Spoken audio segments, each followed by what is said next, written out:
Okay, ladies and gentlemen, let's continue with the fundamentals of thermal radiation.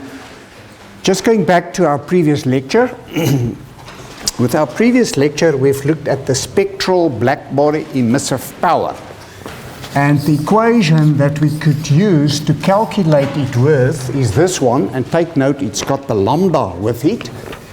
And that is then equal to C1 divided by lambda to the fifth multiplied by e to the C2 divided by lambda, the temperature, minus 1. Okay, so what we could do with that equation is that it gives us the radiation as a function of lambda and temperature. So at a specific wavelength, we could get that. And with that, the values of C1 and C2, we've already defined it in the previous lecture, and you can write it out in the textbook. It is as a constant there that you can use, but then you have to be careful that you use micrometers in the equation, because the constants has been calculated for micrometers and not according to the normal SI units that we use. Right, so with that, what we did is we've actually said, well, let's go and calculate for a body with a temperature of 5,800 Kelvin. 5,800 Kelvin, and then that is actually how the curve would look like if we do it for all the different wavelengths from 0 to infinite. Okay, and it so happens that the maximum is the wavelengths of the maximum is in tune with our eyes. So that is the visible radiation that we can see. What was also important is that if we look at the maximum and for all the different temperatures, that is now going lower and lower, there's a straight line that actually connects all the maximums, and that is called Wien's displacement law, and that equation is equal to lambda t is equal to 2897.8 micrometers per Kelvin. So that is the equation. And what we then did is we actually did go and say, well, let's go and calculate with that equation for a temperature at 5,800 Kelvin. Okay, so for that temperature there. And then we've calculated that the lambda at the maximum point, so that specific point there, that the lambda, the wavelength, is equal to 0.579 micrometers. And in terms of the colors that wavelength represents, that would be the color of yellow.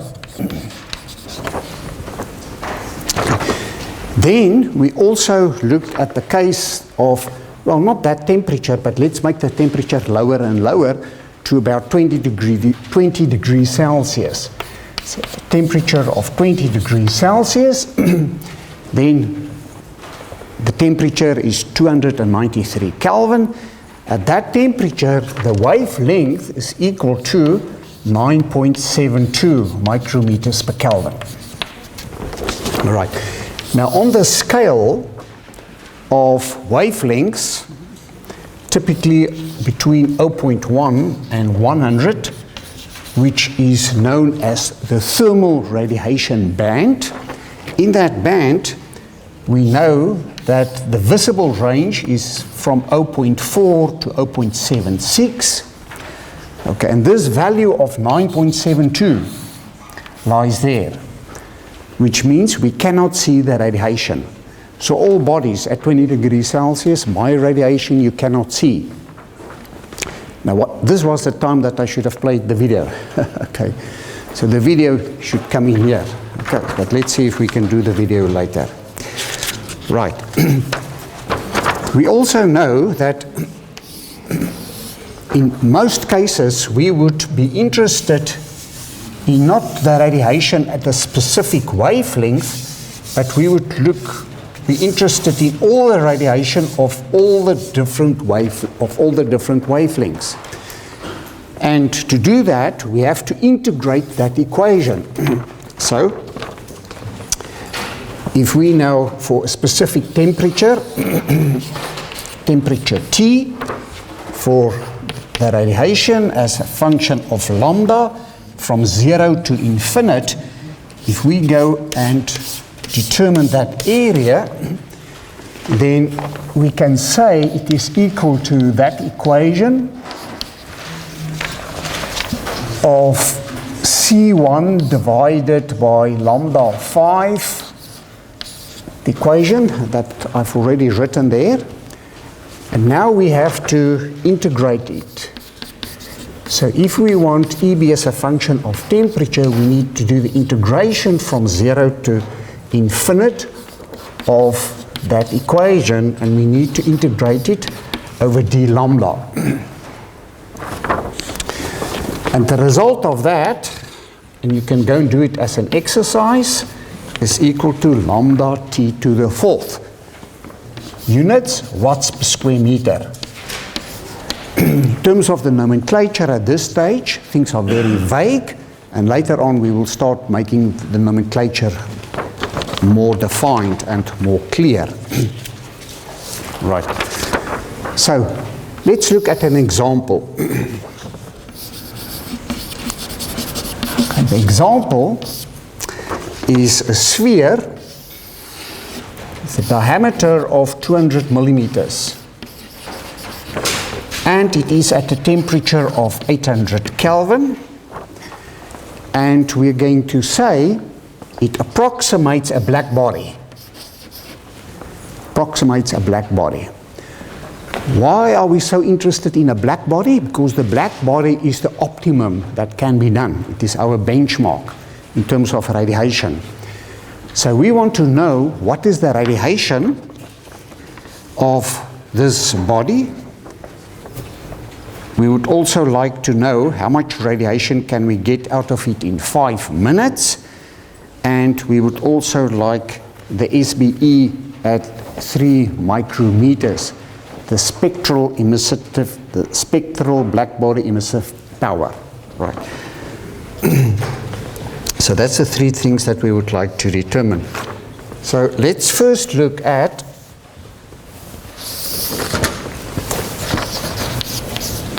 the blackbody radiation at 800 Kelvin. So that is equal to sigma, and sigma is the Stefan-Boltzman constant, 5.67 multiplied by 10 to the minus 8, the temperature 800 Kelvin to the 4th. And that would be equal to, if we can calculate it, 23.2 kilowatts per square meter. 23.2 kilowatts per square meter. Okay, take note, per square meter. Okay, now this sphere is a diameter of 200 millimeters, so the area is known. So we can go and calculate the area of the sphere as pi multiplied by d squared, pi multiplied by 0.2 squared, and the area would then be equal to 0.12566 square meters.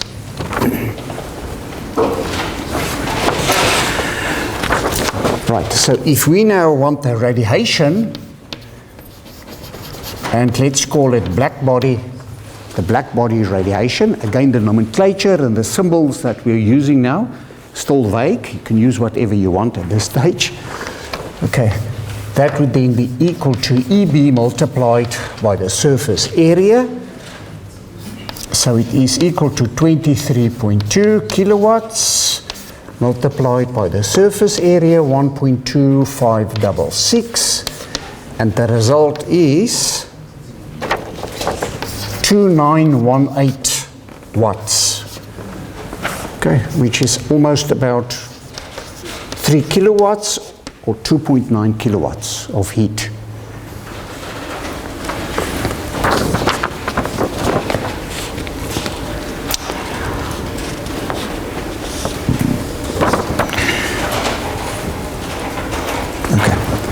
Now, in terms of the textbook, the question in the textbook for this example is maybe a little bit vague, or not vague, but in terms of how we normally work with heat transfer, it is not really how we want to do it, and I think there's also an error in the calculation.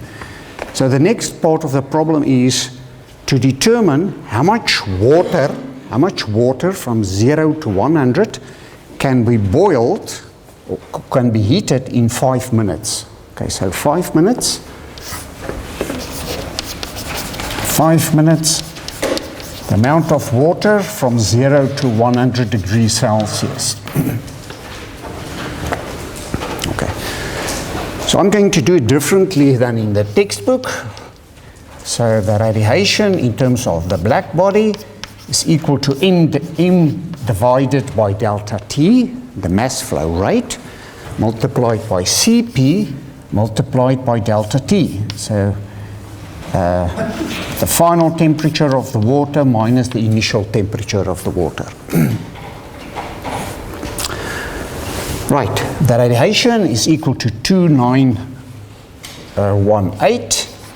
It's equal to the mass that we want to determine, and it is 5 minutes, so it is 300 seconds. Cp of water is about 4180, and the temperature from 100 to 0. Okay. And from this, we can determine the mass flow, or not the mass flow, but the mass of the water that can be boiled is 2 kilograms. In the textbook, they calculate 20 kilograms, but I think if you all know a kettle, okay, kettle with water, I don't think you're going to boil, and a kettle is normally about 3 kilowatts. So I don't think you're going to boil 20 kilograms of water in 5 minutes. So normally, 2 kilograms makes about sense. Okay, do you get it? Right, so very simple problem. Oh, and then there was a last part of the problem, and that is to specifically go and calculate it at a specific wavelength of 3 micrometers. Sorry, okay. So at a wavelength of 3 micrometers, we need to go and calculate it EB lambda.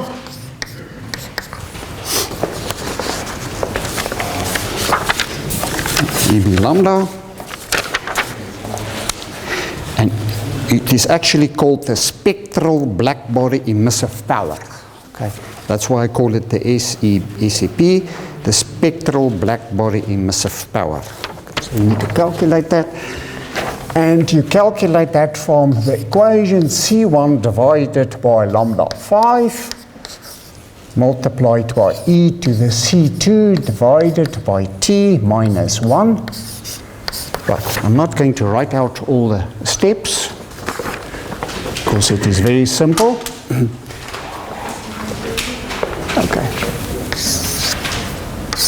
Okay, now you have to be careful. If you use the C1 and the C2 as it is in the textbook, then you need to use lambda as 3, because the units must then be in micrometers. Okay, if you do it like I do it, and you just put in the constants for C1 and C2 in terms of K and H, then the values are going to be different. Then you will have to put in 3 multiplied by 10 to the minus 3. Okay. Right, so that one there and that one 800. Okay. You can go do the calculation, and you'll see it is equal to 3.85 multiplied by 10 to the 9 watts per square meter. That again now multiplied by m in terms of the wavelength. So the units looks a little bit strange, but we as engineers is not normally going to work with that. Right, in terms of the question that Christoph asked with the previous lecture, let's address that now, and that is that what we can see is that with this equation, we can get all the radiation underneath a curve at a certain temperature from 0 to infinite. But let's suppose we are interested in just a band. So the wavelength from a certain value to another value. Okay. So if we are interested in maybe lambda 1 to lambda 2, and we want to know how much radiation there is between those two wavelengths. Okay. Then, in terms of the integration, I'm sure you can figure out how to do it. The unfortunate thing is, if you do the integration, there's no closed solution. There's no analytical solution. So you'll have to go and do it numerically. Okay. It's very easy these days, but there's also a little bit of an old traditional approach, and that is to go and calculate what is called the fractions. So the approach that is being used is that in the textbook, the fractions are calculated in terms of the fraction in terms of from 0 to that. So it would give you the value of that as a fraction of everything. So if this is 100, this is 100, and the total is 1,000, then the fraction is 10%, okay, at a certain lambda, okay. It means then it is very easy to go and get this, because if you can calculate what that fraction is, and then calculate what that fraction is, and you just subtract the two, then you've got the fraction in between, okay. So that's the approach that is being used. And in terms of just writing it out a little bit, it looks like this. So EB, that is now from 0 to lambda 1, okay, from 0 to lambda 1, would then be equal to the integral from 0 to lambda 1 multiplied by EB, EB lambda as a function of lambda and T of d lambda.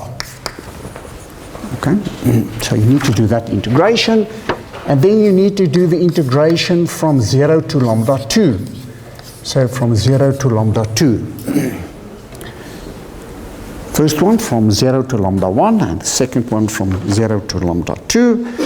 And then you can say that EB from between lambda 1 and lambda 2, between lambda 1 and lambda 2, would then be equal to EB 0 lambda 2 minus EB from 0 minus to lambda 1.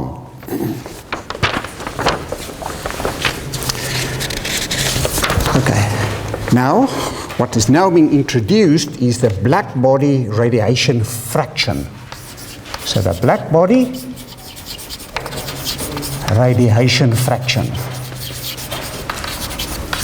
F. Okay, and that fraction F is then is a function of temperature, and that would then be equal to the integral from 0 to lambda of EB lambda, lambda T d lambda, but now divided by the total. Okay. Okay, remember I said if the total is 1,000, okay, and this part is 100, then the fraction would be 100 divided by 1,000, so it would be 10%. So this is what this equation says. It is that part divided by the total. So that's the fraction.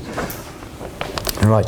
Now in your textbook, in table 12.2, the fractions are given as in this format, lambda multiplied by T, and take note the units, micrometers per Kelvin, and then the fraction value is given.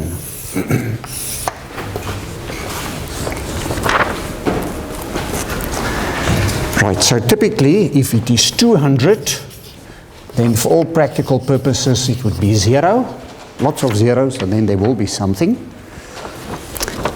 If it is 2,000, if you just want to look in your textbook, then you'll see it is equal to 0.066 728.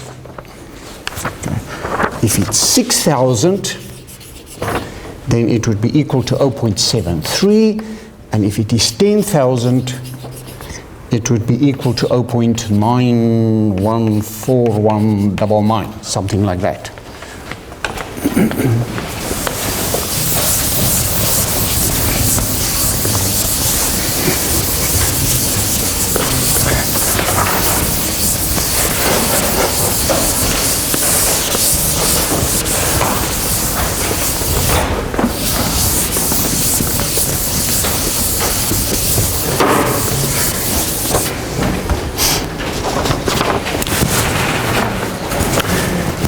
Right, so without going through all the mathematics now, what we can show is that the fraction from lambda 1 to lambda 2 would be just simply the fraction of lambda 2, function of temperature, minus the fraction at lambda 1 as a function of temperature, and that would then give us,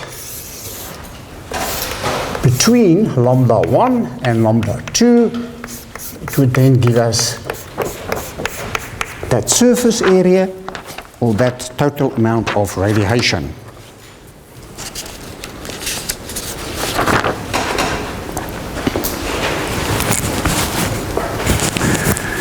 Right, let's do a very interesting problem. Okay. And for those of you with calculators here, please check my calculations, because I think maybe I've made a mistake somewhere. But it's a very interesting problem. Okay, the problem that I want us to do as an example is the following one. Let's look at the sun at 5,800 Kelvin.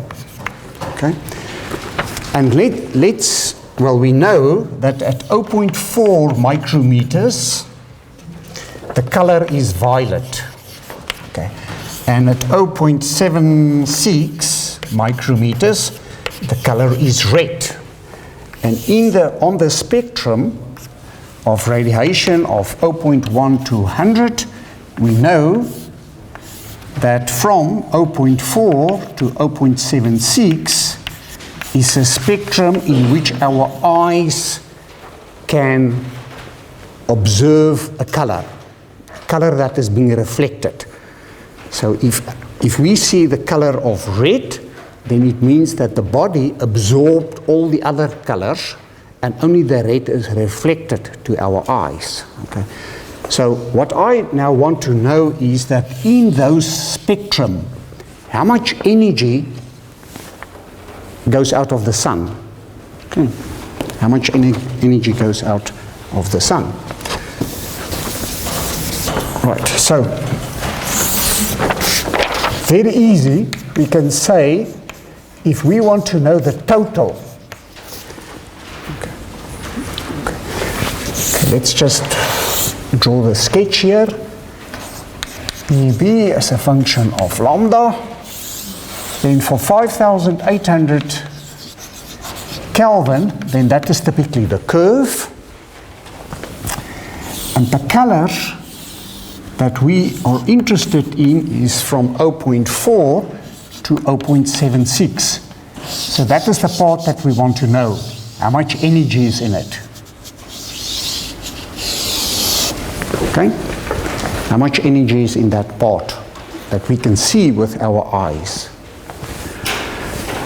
Okay, now if we do this, then it would actually represent 5.67 multiplied by 10 to the minus 8, 5,800 to the fourth, and that would be 64.2 megawatts per square meter. Megawatts per square meter. Okay.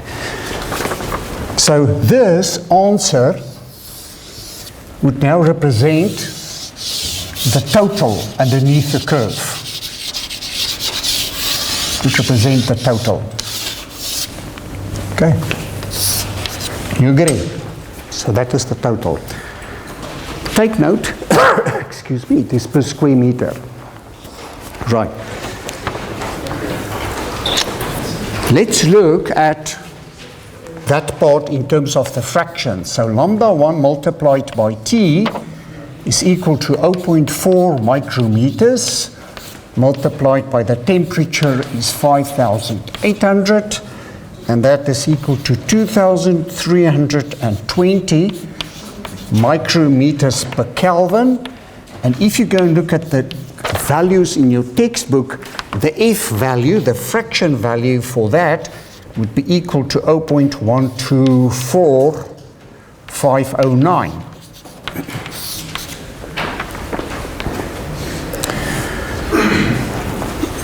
What does this mean? It means that up to this frequency, this wavelength of 0.4, that total here, that part of the curve, which will be 12% of that. Okay, it's 12% of that. Okay. Right, let's go up to that point there. So lambda 2 multiplied by t is now equal to 0.76 micrometers multiplied by 5,800, and that now gives us a value of 4408 micrometers per Kelvin, and the F value would then be equal to 0.0015. So this is the F value for lambda 2, and that is the F value for lambda 1. Okay. What does it mean? It means that up to lambda 2, here's lambda 2, all this area would be 55% of the total area underneath the graph. Okay. Now remember, my graph is not according to scale. It's actually, the graph looks actually more something like that. Okay. So if the values doesn't make sense, it's because of the graph actually looks a little bit different in terms of what I've drawn there. Okay.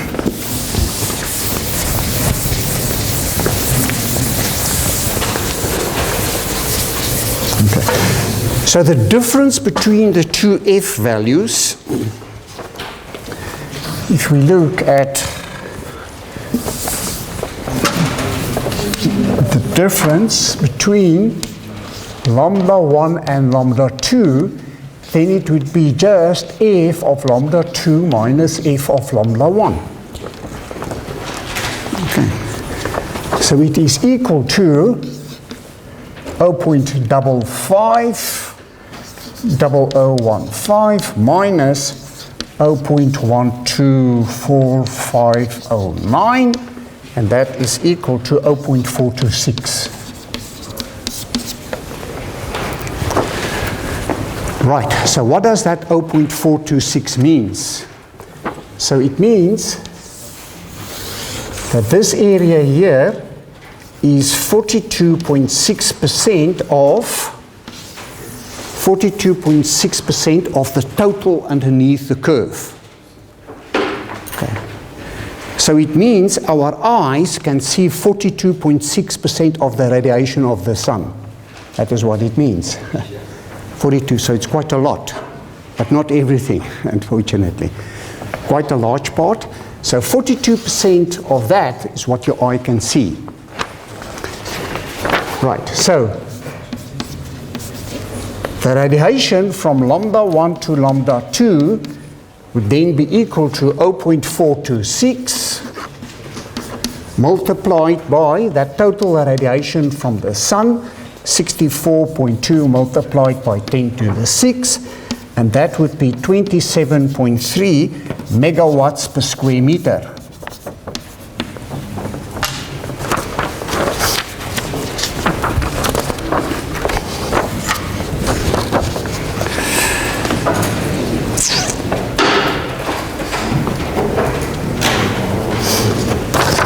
Right, per square meter. Now, what is the surface of the sun? What is the surface of the sun? If we know what the surface of the sun is, then we know what is the total amount of radiation from the sun. Right, so the surface area from the sun is very large, so the surface area is multiplied by pi multiplied by d squared, and the diameter of the sun is 1,391,634, 1.3 million kilometers multiplied by that. So that is the diameter of the sun squared. 1.39 million kilometers, diameter of the sun. Right, so the area is equal to 6.08 multiplied by 10 to the 12 square meters.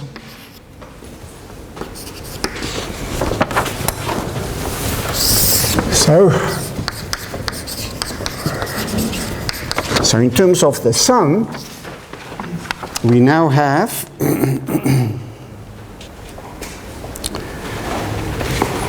64.2 kilowatts.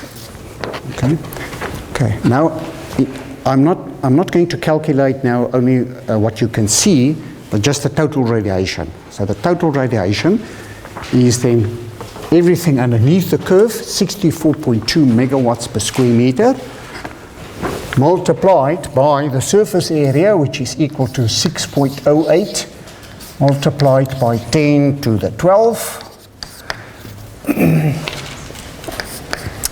And that is equal to 3.9 multiplied by 10 to the 20 watts. Okay, it's the calculation.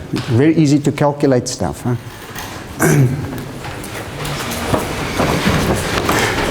Okay, but let's try to figure out how much it is, how much radiation is coming from the sun. Remember, this is the total, not the part that you can see. It is everything. Okay. What is our new power stations, the capacity going to be of them? Okay. There's going to be 6 turbines, every one of them about 800 megawatts. Okay, 6-pack of 800 megawatts each. So a power station would typically have 6 multiplied by 800 megawatts. And that would then be equal to 4.8 gigawatts of electricity, which is being generated by our new power station that they are building at the moment. Okay. So how much power stations would that represent?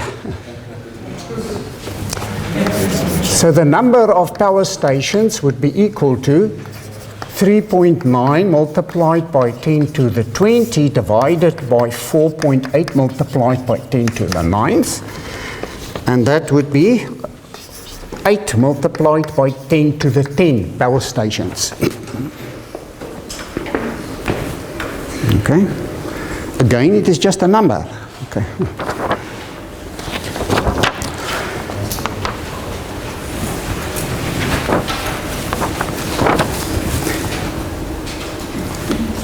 What is the size of a power station in terms of square meters? What is the size of a power station in terms of square meters? Okay, let's suppose we want to build this number of power stations on Earth. Okay, how many power stations are we going to need, or how many surface area do we need per power station?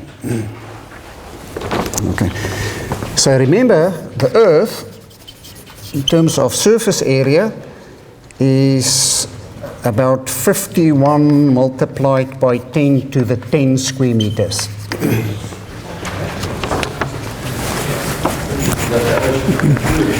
Ocean included, everything. Okay. So if we look at the diameter of the Earth, the surface area of the Earth is that. Okay.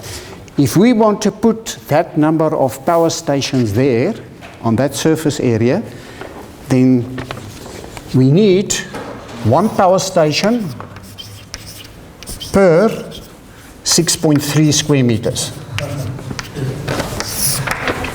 Okay. So one power station every 6.3 square meters, every one of them generating 4.8 gigawatt, then that is the amount of heat being generated.